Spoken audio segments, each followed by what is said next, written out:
Bapak dan Ibu yang saya hormati, memasuki usia senja seharusnya hidup terasa lebih tenang, lebih ringan, dan lebih damai. Tidak lagi dipenuhi ambisi, tidak lagi diburu waktu seperti saat muda. Namun kenyataannya, banyak orang justru merasa hidup semakin berat di usia tua. Hati mudah gelisah, pikiran sering lelah, dan tubuh pun ikut melemah. Seringkali bukan karena penyakit semata, melainkan karena siapa saja yang kita biarkan terlalu dekat dengan hidup kita. Sebelum kita melangkah lebih jauh, saya ingin menyapa Bapak dan Ibu yang setia menyimak. Boleh tuliskan di kolom komentar, Bapak dan Ibu saat ini tinggal di daerah mana? Apakah dari Jakarta, Surabaya, Medan, Yogyakarta, atau dari kota kecil yang penuh kenangan masa muda? Kalau ada yang menyimak dari luar negeri pun, silakan berbagi. Dengan saling menyapa, seolah kita sedang duduk bersama di satu ruang yang hangat. Bapak dan Ibu, di usia muda kita sering tidak terlalu memilih siapa yang dekat dengan kita. Selama masih bisa tertawa, masih bisa berkumpul, rasanya semua teman baik-baik saja. Tetapi di usia senja, energi kita terbatas. Tidak semua orang layak mendapatkan sisa tenaga, perhatian, dan waktu berharga yang kita miliki. Salah bergaul sedikit saja, dampaknya bisa langsung terasa di tubuh dan di hati. Ada orang yang datang membawa ketenangan, tapi ada pula yang justru membawa keresahan. Ada yang membuat kita merasa dihargai, tapi ada pula yang diam-diam menguras emosi, merusak semangat, bahkan mempercepat kelelahan batin. Karena itulah, memilih siapa yang dekat di usia senja bukan soal siapa yang paling lama kita kenal, tetapi siapa yang paling membuat hati kita tenang. Saya pernah mendengar kisah seorang kakek yang awalnya sehat dan ceria. Namun karena terlalu sering bergaul dengan teman-teman yang gemar mengeluh, memprovokasi emosi, dan membicarakan orang lain, perlahan wajahnya menjadi murung. Tekanan darahnya naik, tidurnya tidak nyenyak dan hidupnya tidak lagi seceria dulu. Bukan karena faktor usia semata, tetapi karena lingkungan pergaulan yang salah. Maka Bapak dan Ibu, dalam rangka menjaga ketenangan, kesehatan, bahkan umur yang lebih panjang, ada 5 tipe orang yang sebaiknya mulai kita jaga jaraknya di usia senja. Bukan untuk memutus silaturahmi, tetapi untuk melindungi hati dan tubuh agar tetap kuat. Di segmen-segmen berikutnya kita akan membahas satu persatu dengan tenang, jelas dan mudah dipahami. Bapak dan Ibu yang saya hormati, orang pertama yang sebaiknya mulai kita jaga jaraknya di usia senja adalah mereka yang selalu membawa keluhan dan energi negatif.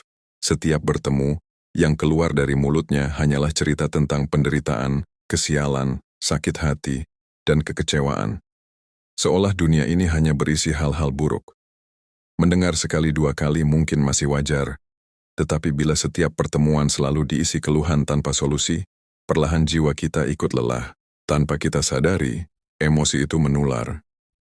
Ketika kita terlalu sering mendengar keluhan, hati menjadi berat, pikiran menjadi kusut, bahkan tubuh bisa ikut merespons dengan tekanan darah naik, sulit tidur, atau rasa cemas yang tidak jelas sebabnya.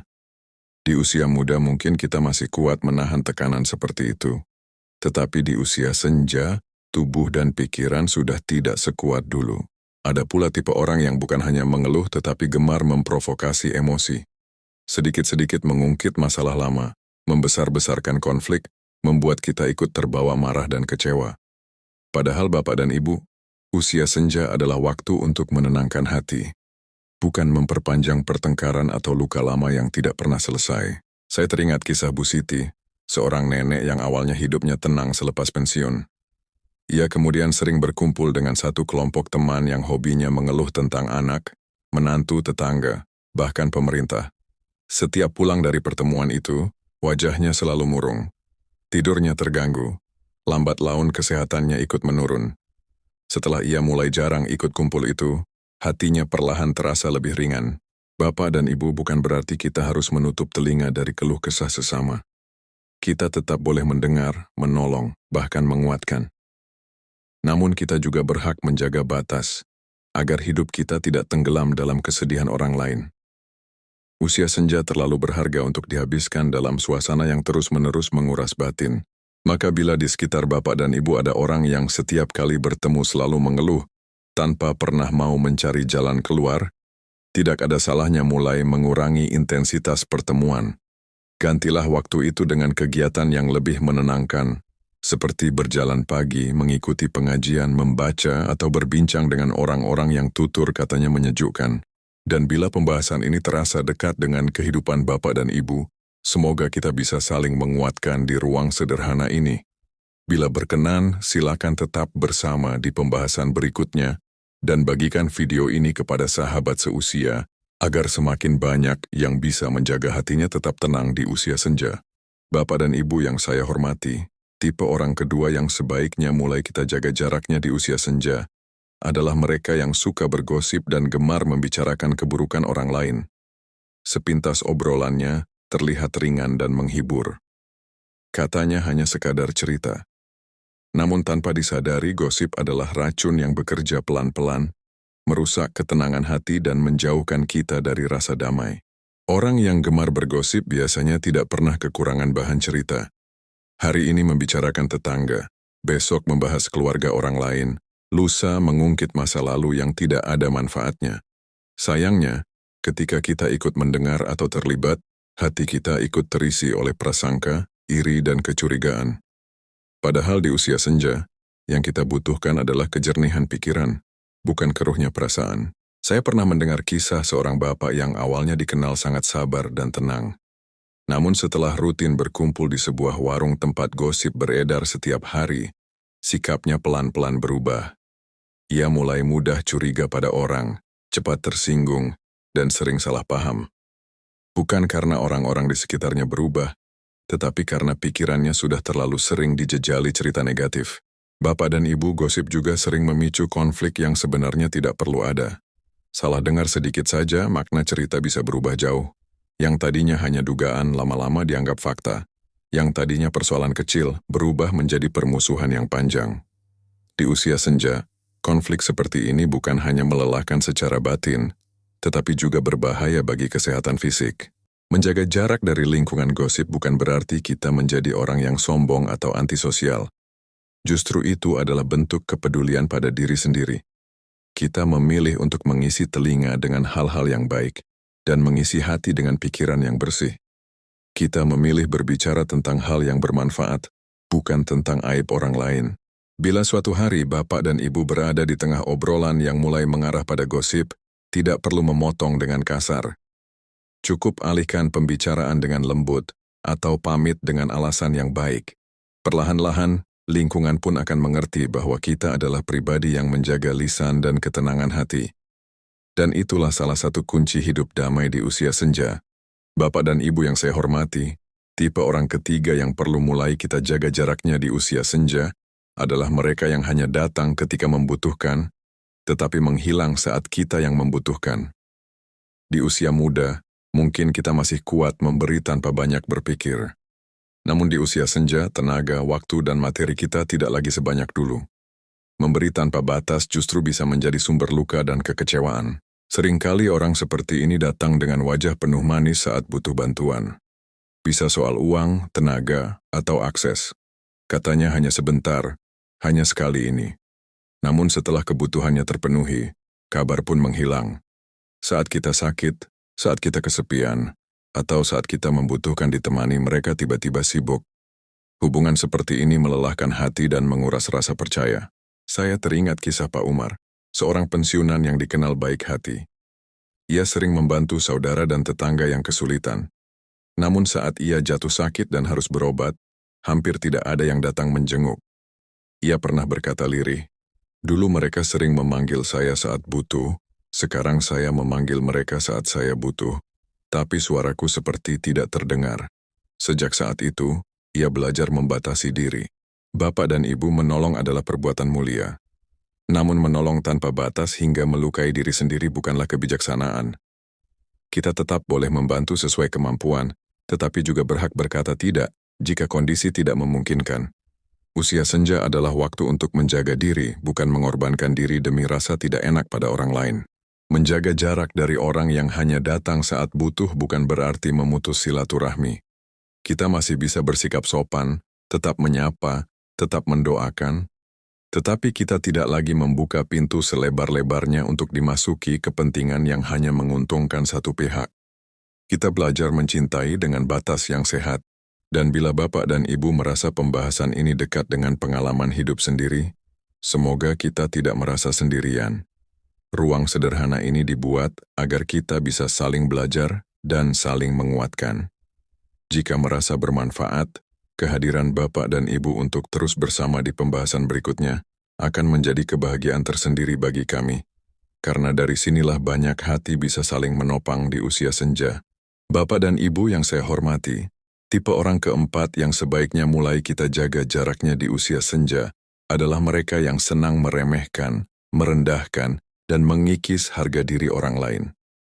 Ucapannya sering terdengar sepele, tetapi menusuk.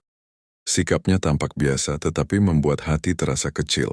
Padahal di usia senja, yang kita butuhkan bukan penilaian, melainkan penghargaan dan ketenangan. Orang seperti ini sering menganggap pengalaman hidup orang tua tidak lagi penting. Sedikit-sedikit berkata, sudah tua, tidak usah ikut campur, atau zaman sekarang bukan seperti dulu. Kalimat seperti ini mungkin terdengar biasa bagi mereka, tetapi bagi orang tua kata-kata itu bisa melukai lebih dalam daripada yang terlihat. Saya teringat kisah Bu Ningsih, seorang nenek yang selama puluhan tahun mengabdi untuk keluarganya. Setelah pensiun, ia tinggal bersama anaknya. Setiap kali ia mencoba memberi saran dengan niat baik, seringkali dibalas dengan nada ketus. Lama-lama, Bu Ningsih memilih diam. Bukan karena tidak peduli, tetapi karena lelah hatinya terus-menerus merasa tidak dihargai. Bapak dan Ibu, kita semua memang menua. Namun nilai diri kita sebagai manusia tidak pernah berkurang hanya karena usia bertambah. Pengalaman hidup, ketulusan, dan kebijaksanaan yang kita miliki justru semakin dalam. Karena itu, bila ada orang yang terus-menerus merendahkan dan membuat kita merasa tidak berarti, tidak salah jika kita mulai menjaga batas. Menjaga jarak dari orang yang merendahkan bukan berarti kita membenci. Kita tetap mendoakan yang baik-baik. Kita tetap bersikap sopan. Namun kita tidak lagi membiarkan hati kita terus-menerus terluka oleh perkataan yang meremehkan. Kita memilih lingkungan yang membuat kita merasa aman, tenang, dan dihargai sebagai manusia seutuhnya. Di usia senja, Bapak dan Ibu, harga diri adalah salah satu penopang utama kebahagiaan. Tanpa harga diri, hidup mudah terasa hampa, meski dikelilingi banyak orang. Maka pilihlah untuk berada di dekat mereka yang menghormati, bukan yang merendahkan. Karena ketenangan hati tidak tumbuh di tempat di mana kita terus merasa kecil. Bapak dan Ibu yang saya hormati, tipe orang kelima yang perlu mulai kita jaga jaraknya di usia senja adalah mereka yang suka membawa konflik dan memancing pertengkaran. Dimanapun ia berada, suasana yang tadinya tenang bisa berubah tegang. Hal kecil dibesarkan, salah paham diperpanjang, dan emosi orang lain terus dipancing tanpa henti. Orang seperti ini sering merasa paling benar. Sedikit pendapat berbeda dianggap sebagai serangan. Ucapan lembut pun bisa dipelintir menjadi alasan untuk bertengkar. Bagi orang muda, pertengkaran mungkin hanya menguras emosi. Tetapi bagi lansia, pertengkaran bisa berdampak langsung pada kesehatan. Mulai dari jantung berdebar, tekanan darah naik, hingga sulit tidur berhari-hari. Saya pernah mendengar kisah seorang kakek yang awalnya jarang sakit. Namun setelah tinggal di lingkungan keluarga yang penuh pertengkaran, tubuhnya mulai sering lemas. Bukan karena usia semata, tetapi karena setiap hari telinganya dipenuhi suara marah-marah. Hatinya tidak pernah benar-benar tenang, dan tubuh pun ikut menanggung akibatnya.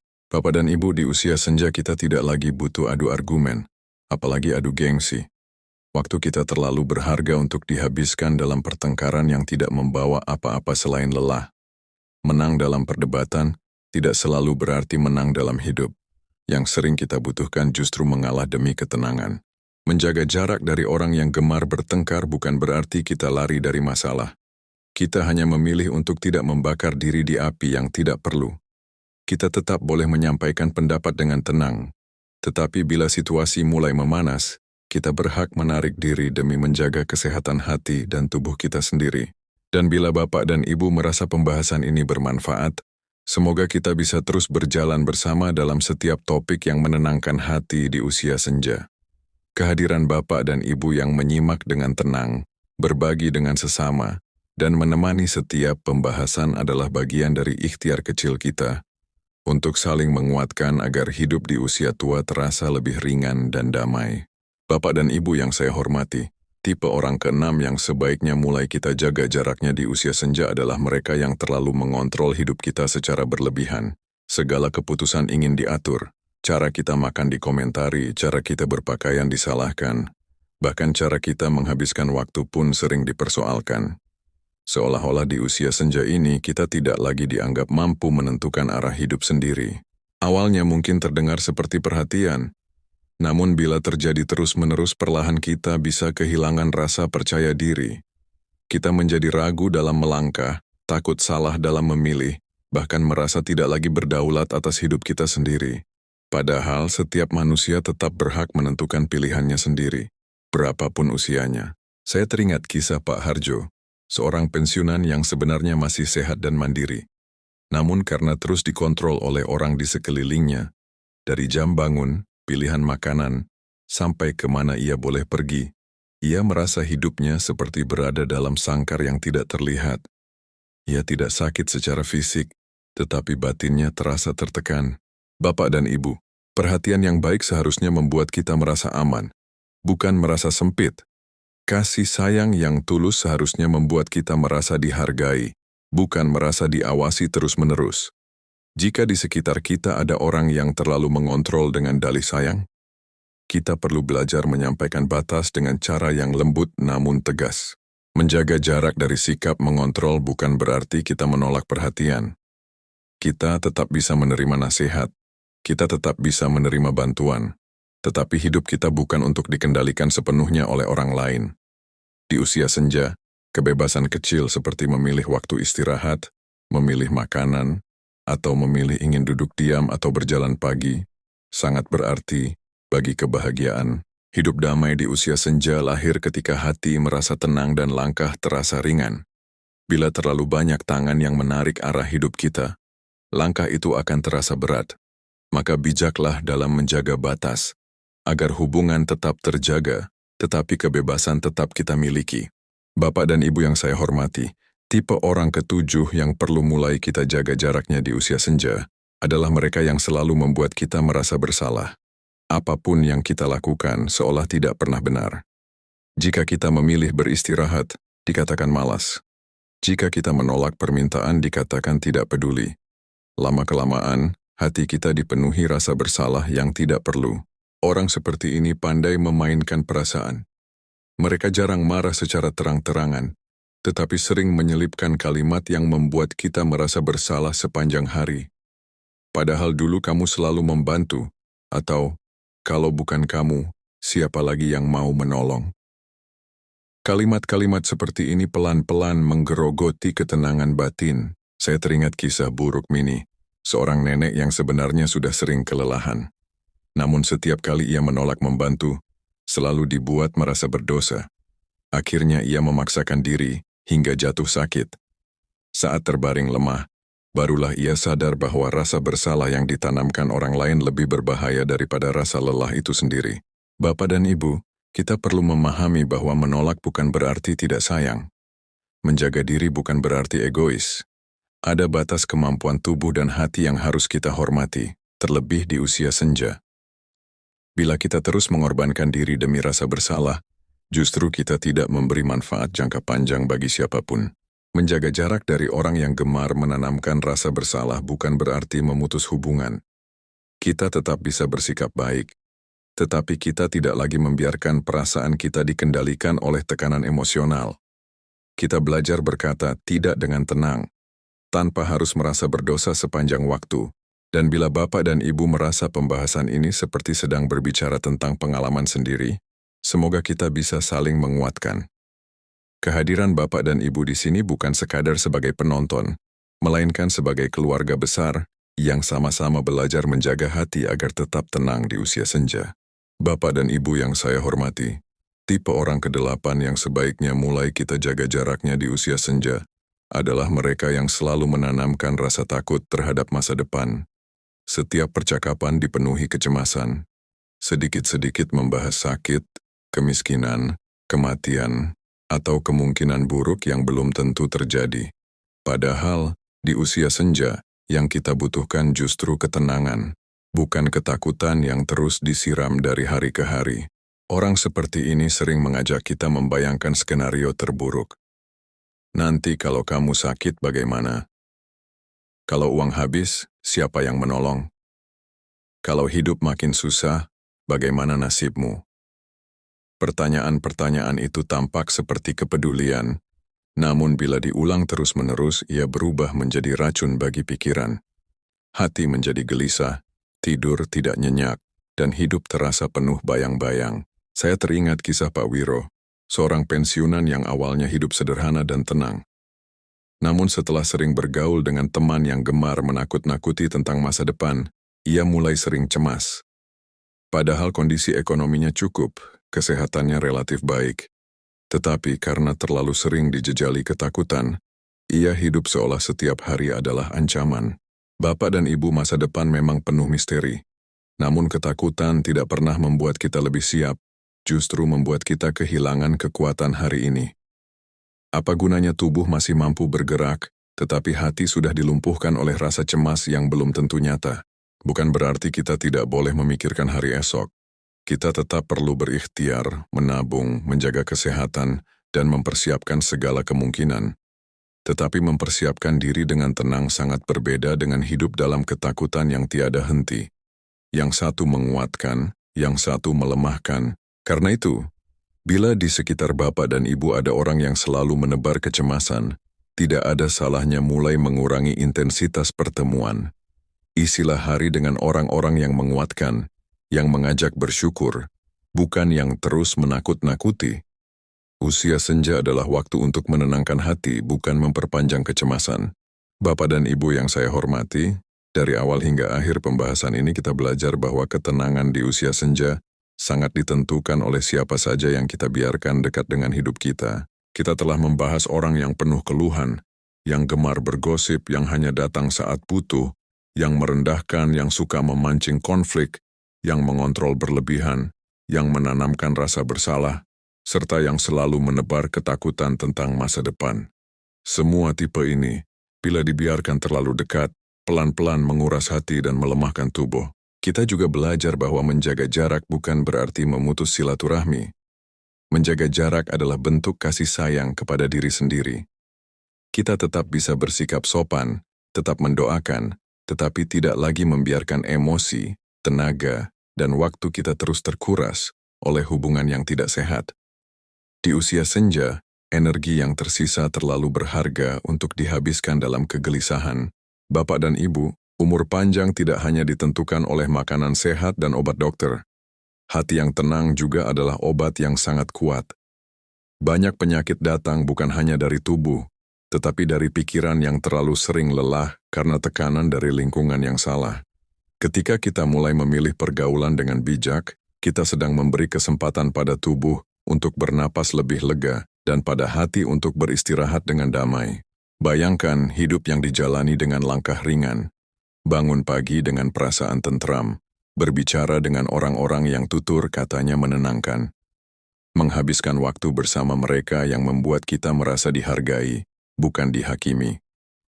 Hidup seperti inilah yang membuat usia senja terasa lebih hangat, meski rambut memutih dan langkah tak lagi secepat dulu. Bila di antara Bapak dan Ibu ada yang merasa sedang berada di lingkungan yang melelahkan hati, semoga pembahasan ini memberi keberanian untuk mulai menata ulang lingkaran hidup dengan perlahan dan bijak. Tidak perlu tergesa-gesa, sedikit demi sedikit sudah cukup, asal dilakukan dengan niat menjaga ketenangan dan kesehatan diri sendiri. Dan bila Bapak dan Ibu merasa ditemani dan dikuatkan dalam setiap pembahasan seperti ini, kehadiran Bapak dan Ibu untuk terus menyimak di kesempatan berikutnya adalah kebahagiaan tersendiri bagi kami. Dari ruang sederhana ini, kita bisa saling mengingatkan, saling menenangkan, dan saling belajar agar sisa usia kita dijalani dengan lebih damai, lebih sehat, dan lebih bermakna.